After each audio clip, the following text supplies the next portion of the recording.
What is up, though, Lions fans? It's your boy, Motor City Don PB, are back here once again. You already know what time it is when you see me in front of your TV. You know that one thing is for certain and three things are for sure. Number one, the Motor City Cats are indeed back at it. Number two, we came to give you stats and none of that static. Number three, we want to make sure you keep your Lions news pragmatic and your NFC North news, because this is the NFC North Report Vikings edition, week number 2. Now,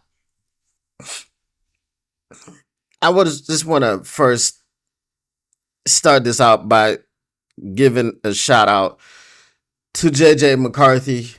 I am a Michigan man. I appreciate everything you did, JJ. You know, as you were the quarterback who couldn't throw passes or who wasn't allowed to throw passes at Michigan, you had to do it with dink and dunk or your legs. You were a Blake Corum handoff merchant. And old Jim didn't trust you to throw the football.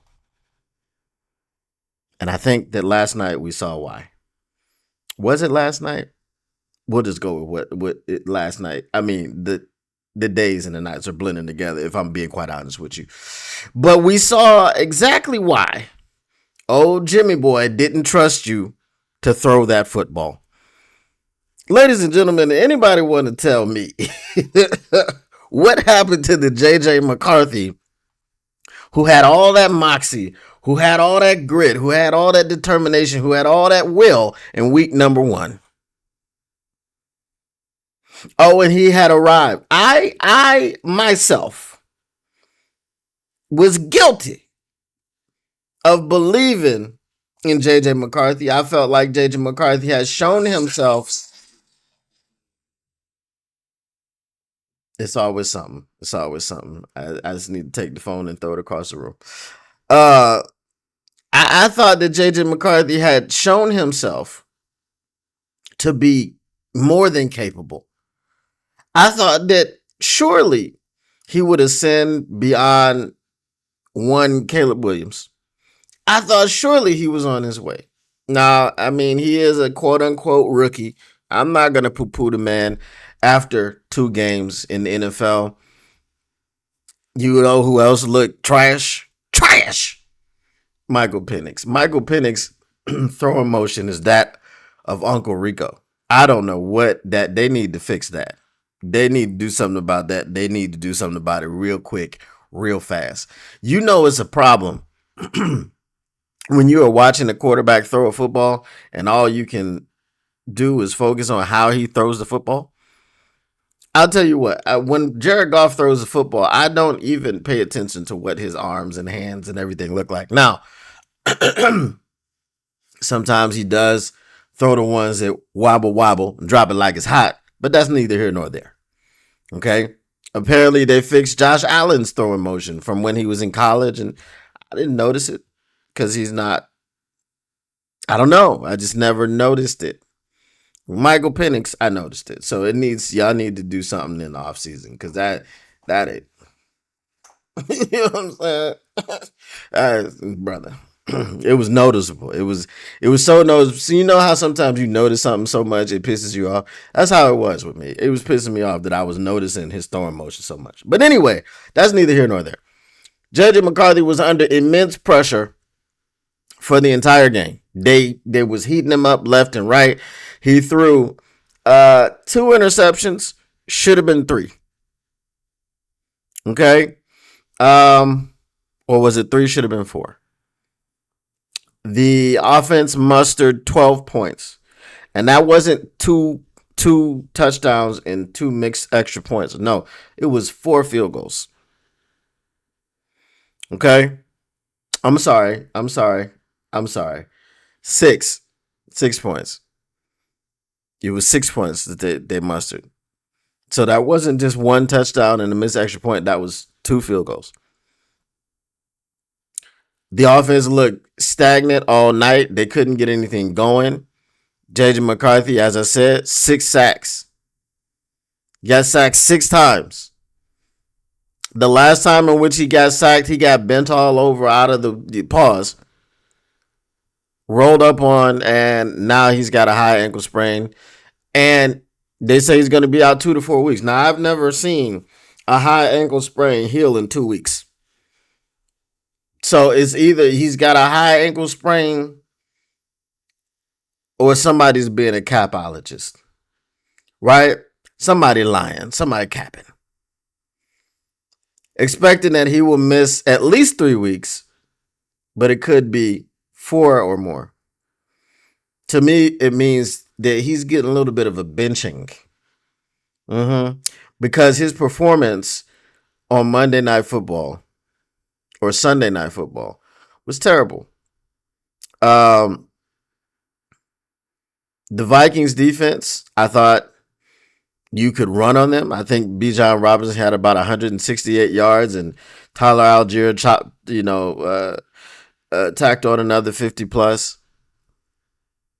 They ran on them all night. They gave them whatever they wanted to as far as in the run game. The defense of the Minnesota Vikings, at least up until this point, doesn't look like defenses past with Brian Flores there. He seems like he's trying to do more than blitz. And to his credit, obviously, if you want to become a head coach or whatever the case may be, you need to know how to do more than just blitz. But now that his players are supposedly being more disciplined and buying in and all these things, well, they don't look very good. And while we're on the defensive side of things, let me give a shout out to the Falcons general manager. I'm going to give a shout out to the Falcons general manager because the Falcons general manager saw a need. He said, we don't have not nan edge rushers around here. We need edge rushers. So you know what he did? He went on ahead and drafted Jalen Johnson. Okay. Was it Jalen Johnson? Nah, Jalen Williams. You know who I'm talking about. The dude out of Georgia. They went and drafted him. And then they said, you know what? We're not done here because we don't have a complement on the other side of him. Because, again, like I said, and I quote, we ain't got nan edge rushers. So he said, all right, let me go ahead and get another one. So he traded back into the first round and got James Pierce Jr. Now we all know that James Pierce has some sort of attitude problem, apparently, which somebody find me the article.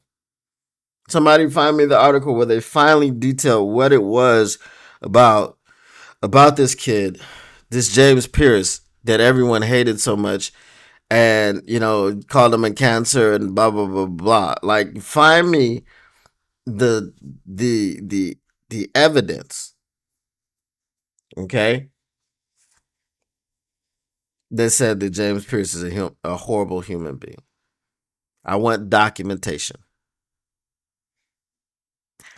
They were getting after JJ McCarthy. Okay.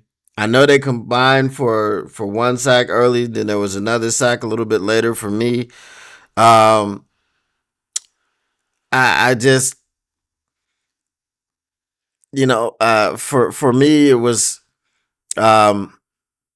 James Pierce also getting another tackle, close to the line of scrimmage to prevent JJ McCarthy from going anywhere and doing anything. It just, to me, looked like a clinic as far as you drafted 2 high-end players who are going to be with you for the foreseeable future, 5 years, whatever. If you want to go ahead and extend them whenever you have to extend them, then you go ahead and do that. If you want to go ahead and let one of them go, trade one because you don't feel like paying him, you're going to pay the other one, you go ahead and do that. But you know what? You have the flexibility to do that. I know you don't have as many good players as the Detroit Lions do. Okay? But priority and prioritizing means They will make a decision based on play, based on personalities, based on whatever the factors that that they will make while you guys are um, asking Brad Holmes to do something.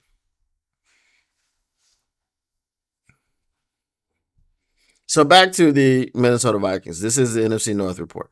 I just wanted to give a shout out to the Falcons because they went and did what we won't do. Okay.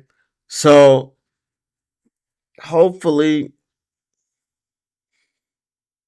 I don't know what would happen. Okay. I was just gonna say hopefully when we play the Falcons next, whenever that may be, Brad Holmes is there and Brad Holmes has a front row seat to realize what it looks like. Okay. I mean, just a few snaps into the game, my man Jalen, I think it's Williams, right? Was getting his first sack of the season. Marcus Davenport could have got his first sack of the season, but he got what was it? Yeah, it was a sack fumble or whatever the case may be, and they called it back. But then he did officially get his first sack of the season. This past game, I'm gonna be real with you. He wasn't having the greatest of games before that happened, but it was like he made up for it. And then for it to get called off because of a penalty, it's crazy. It's crazy to me. So to pose a question, are the Minnesota Vikings a threat in the NFC North? It doesn't look like it right now. They have inconsistent quarterback play. The offensive line cannot protect that quarterback. And now he's injured. And he's going to be out for the foreseeable future, however long that is, however long it takes for him to stop being a rookie and to maybe just dedicate an entire season to getting in your playbook and making sure that you're strong and healthy and ready to go next season, because it just doesn't seem like um it's gonna happen this year. That's all I'm saying. So they may finish third. I still have the Bears finishing dead last. Um Obviously, it's a toss up right now between the Packers and the Lions. Who's going to win what? Now, if they have some similar opponents, like they both have the Browns, the Packers and the Lions, both have the Ravens, I believe. Um, so there could be some slippage going on. There could be some slippage. So the first two positions I think are up for grabs. I don't think that anybody wants to be in the dubious position of having a quarterback just get there while you wait.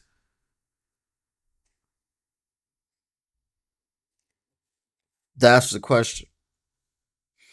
While you wait, Minnesota Vikings, while you wait, Chicago Bears, for a quarterback to get there and to be ready made and so on and so forth. I don't know if it happens. I really don't. But right now, it looks like the class of the NFC North, for whatever reason, is the Green Bay Packers, coming in a close second, hanging a 52 piece on Osama bin Johnson and his Bears. Um, I just think the Bears and the Vikings, they're fighting for last place. So that is it for the NFC North report for week number 2. If you haven't caught the other episodes, make sure that you catch them because they are up and they are available. And we will be doing this every week to keep you guys abreast of what is going on within your division. We owe it to you as fans to keep you informed and to painstakingly watch these games with these bum ass teams so you don't have to do it, right? So when you are talking to a Bears fan, and shout out to Bears podcasts all over because they are losing their minds right now. They're talking about firing Ryan Poles.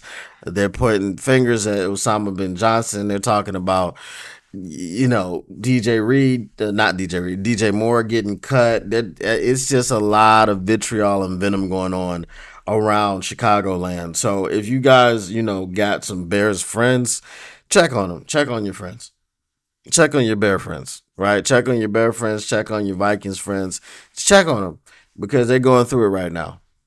And by supporting this channel, you support them in a roundabout way because we talk about them and, we tell the truth about them and maybe it's therapy for them. So if you got Bears fans who are your friends and family members, tell them come on over to Motor City Cats and subscribe. Smash that like button and share. Right? If you got Minnesota Vikings friends and family, tell them to come on over here too. Smash that like button, subscribe and share. If you got some Packers family, I feel for you. Right? If you got Packers family, I feel bad for you, son. I got 99 problems, but a cheesehead ain't one. Hit me. All right. And we are out. Motor City Cats R&D back at it. We can't give you stats, not none of that static. Whatever you do, make sure you keep your Lions news pragmatic. And we are out. Peace.